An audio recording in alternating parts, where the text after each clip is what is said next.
Suppose करो आप एक सुबह उठते हैं ऑफिस जाने के लिए अपने गैराज में जाते हैं और देखते हैं आपकी गाड़ी में इंजन ही नहीं है, तो क्या आप उस गाड़ी का यूज करके अपने ऑफिस पहुंच पाओगे? जवाब साफ है, ना।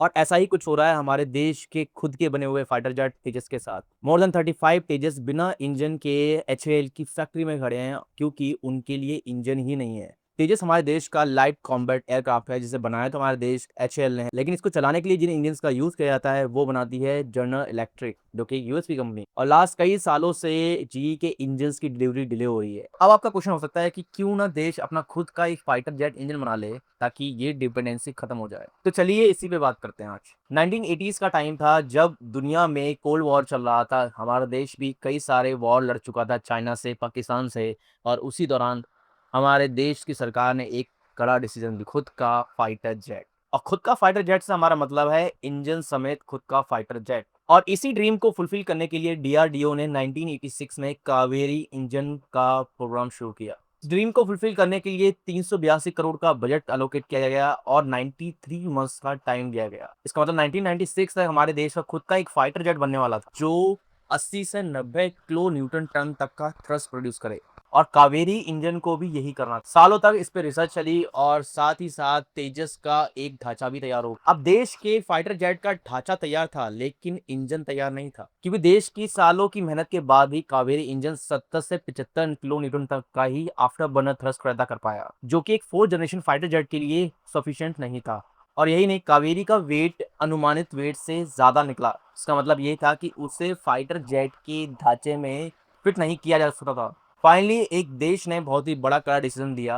देश का फाइटर जेट तेजस तो बनेगा लेकिन उसमें इंजन कावेरी नहीं लगाया जाएगा, क्योंकि उसकी परफॉर्मेंस सफिशिएंट नहीं थी तेजस के लिए। और तेजस को बनाने के लिए यूएस की कंपनी GE के 404 इंजन को लगाया गया। अब तेजस तो उड़ने लग गया लेकिन देश के खुद के बिना जेट इंजन के। दुनिया ने इसे बहुत बड़ा फेलियर माना। अब यही एक ट्विस्ट आता है, क्या कावेरी इंजन सच में पूरा एक फेलियर था? हालांकि कावेरी इंजन ने रिक्वायर्ड थ्रस्ट पैदा नहीं कर पाया जिससे कि तेजस में उसको लगाना मुश्किल हो गया, लेकिन इस पूरे प्रोग्राम ने देश को कई सारी टेक्नोलॉजी डेवलप करने का मौका दिया, जैसे कि सिंगल क्रिस्टल ब्लेड। ये वो ब्लेड हैं जो लावा से भी ज्यादा टेम्परेचर पे परफॉर्म करते हैं और पिघलते नहीं है। तो कावेरी इंजन ने एक हाई परफॉर्मेंस थ्रस्ट इंजन तो नहीं दिया, लेकिन इस प्रोजेक्ट ने हमें कई सारी टेक्नोलॉजी दी जो कि फाउंडेशन बना हमारे आने वाले फ्यूचर जेट इंजन प्रोग्राम्स के लिए। और फाइटर जेट टेक्नोलॉजी में ये एक बहुत ही बड़ी उपलब्धि मानी जाती है। अब सवाल आता है, क्या कावेरी की स्टोरी यहीं खत्म हो गई? The answer is no. हालांकि कावेरी ने रिक्वायर्ड थ्रस्ट पैदा नहीं कर पाया, लेकिन जो थ्रस्ट उसने बनाया था उसको हमने बाकी अदर टेक्नोलॉजीज में यूज करना शुरू किया, जिसे बोला गया ड्राई कावेरी। देखो, जब भी एक फाइटर जेट होता है उसको हाई थ्रस्ट क्यों चाहिए होता है? आफ्टर बर्नर 90 से 100 किलो न्यूटन टन का अगर थ्रस्ट होता है तो एक 4th जनरेशन फाइटर जेट को रन किया जा सकता है।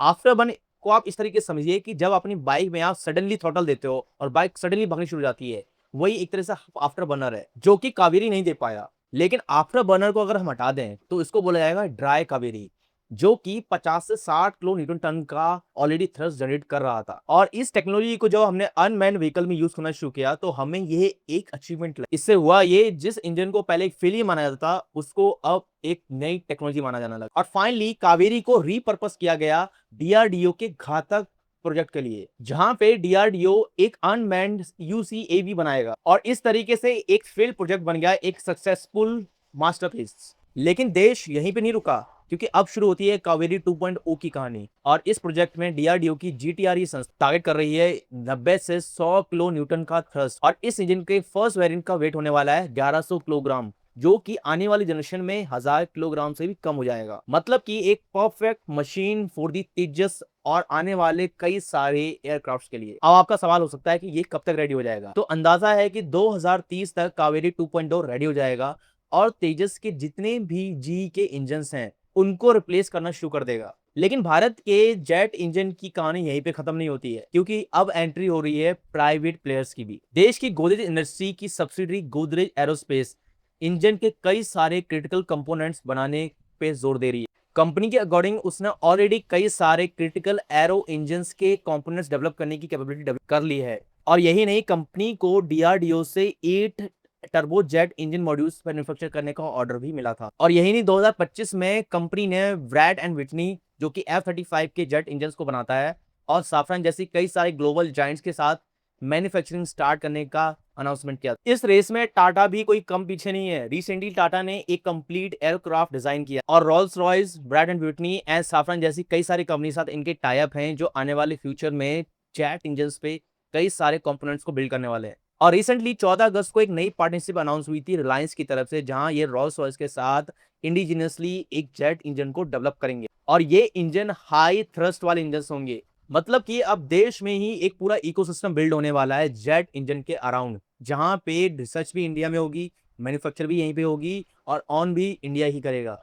और यही वो इकोसिस्टम था जो उस टाइम पे अवेलेबल नहीं था जब कावेरी इंजन को बनाया जा रहा था। फाइनली हम कह सकते हैं कि कावेरी इंजन एक फेलियर नहीं था, इसने एक फाउंडेशन बिल्ड करके दिया जो आने वाले जनरेशन के लिए फाइटर जेट इंडिया में बनाने के लिए काफी जरूरी है। अगर वीडियो पसंद आई प्लीज वीडियो को लाइक करिए, चैनल सब्सक्राइब कीजिए और हमें बताइए कमेंट में कि आने वाले टाइम में आपको किस टॉपिक पे वीडियो चाहिए। Thanks for watching.